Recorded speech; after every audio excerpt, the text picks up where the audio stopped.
Olá pessoal, hoje nós vamos falar sobre a Índia, os aspectos gerais que envolvem esse país do continente asiático. Veja bem, é um país tão grande que é considerado um subcontinente. E com belezas naturais surpreendentes.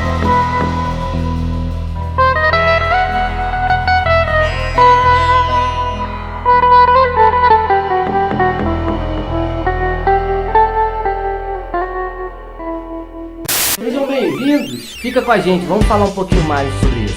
Eu sou o professor Peter Sana. Solta a vinheta!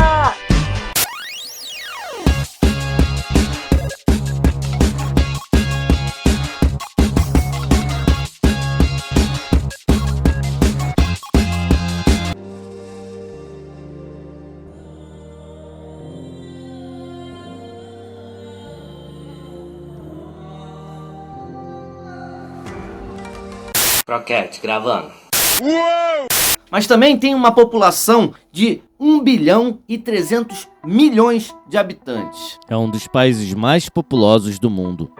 É um país tão grande que é o 7º maior do mundo. Ele é um país que tem um clima tropical de monções. As monções elas surgem a partir dos ventos que saem do oceano e vão rumo ao continente no verão. E aí acarreta uma gama de tempestades durante um bom tempo, às vezes um mês ou um pouquinho mais seguido de chuvas. E é nesse período que a Índia tem a sua água reposta, porque durante o ano inteiro o clima é bem seco. Mas aí no verão as monções vêm para compensar. Existem diversas línguas que são praticadas na Índia. É um país multicultural. Por isso, nós não temos uma língua só sendo falada, como aqui no Brasil, né? Apesar de aqui no Brasil também termos outras linguagens indígenas que são praticadas, nós temos, por exemplo, o português como oficial. Já na Índia, nós temos o inglês como uma língua oficial, mas são praticadas diversas outras linguagens, como, por exemplo, a hindi, que é a linguagem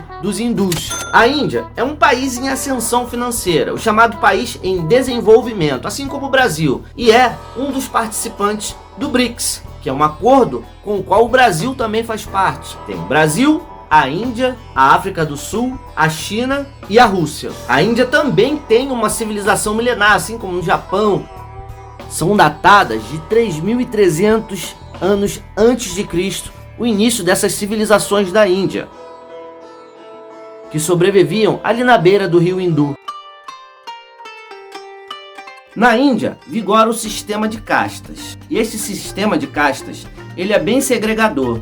Por quê? O indivíduo que nasce numa condição social dentro de uma casta específica, ele não consegue ascender para as outras castas. Até porque os empregos que eles podem arrumar são condicionados ao seu próprio nascimento em uma determinada casta social. Alguns têm alguns privilégios e outros menos.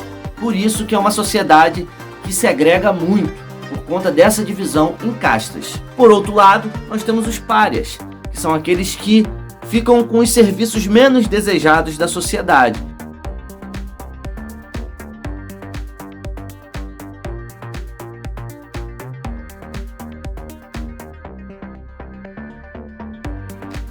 Os brahmanes são geralmente os que pertencem a essa casta superior, porque são os líderes religiosos.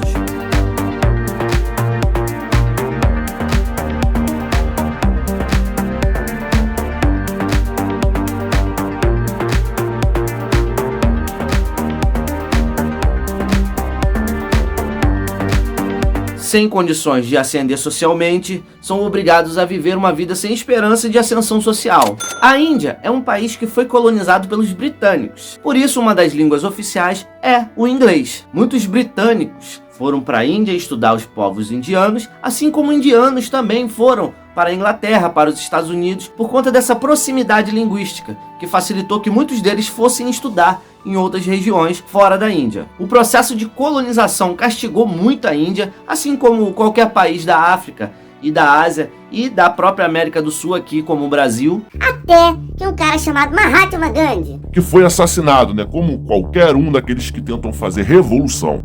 Mas deixou um legado histórico. principalmente pela sua coragem em peitar o governo britânico. Como os colonizadores britânicos eram cruéis e colocavam diversas taxas para os indianos pagarem para sustentar o luxo da coroa britânica e fazer jus a uma colônia que deve sacrificar seu povo em função da metrópole, né? Que é essa a ideia da colonização. Gandhi foi um cara que praticou a chamada desobediência civil. Eles evitavam comprar o tecido inglês e comprar o sal do inglês, já que as salinas indianas rendiam bastante sal para eles. Gandhi fez uma proposta de que fossem buscar sal em uma outra região mais longe, só para desobedecer o mercado que os ingleses estavam forçando que os indianos participassem. Mahatma Gandhi foi um dos grandes influenciadores da paz mundial, principalmente voltado para o processo de descolonização da Índia. Hoje em dia é tido como uma referência mundial na luta contra a violência, pela paz, e marcou a nossa sociedade e principalmente a sociedade indiana, que depois de sua grande influência na busca por libertação desse país, conseguiu a independência indiana. O Mahatma Gandhi foi assassinado por um muçulmano que divergia de sua religiosidade. Esse processo de emancipação política e econômica exige uma assiduidade nos processos de libertação de todos os povos. Porque se você não está ligado em todas as necessidades específicas de cada povo num grupo multicultural, que é a Índia, né, que tem várias etnias, alguns grupos nacionalistas buscavam a sua própria maneira de se libertar da Inglaterra. E essas divergências levaram à morte de Mahatma Gandhi. Em 1947, a Índia consegue a sua independência. Muito tardia se a gente considerar os países da América Latina, mas conseguiram. Em 1948, morre Mahatma Gandhi como consequência desses conflitos entre povos diferentes, entre os muçulmanos e os povos hinduístas. Galera, espero que vocês tenham gostado do vídeo. Quem ainda não se inscreveu, aproveita para se inscrever no canal, dá seu joinha no vídeo, comenta, compartilha com aquela galera que você conhece. Valeu, tchau.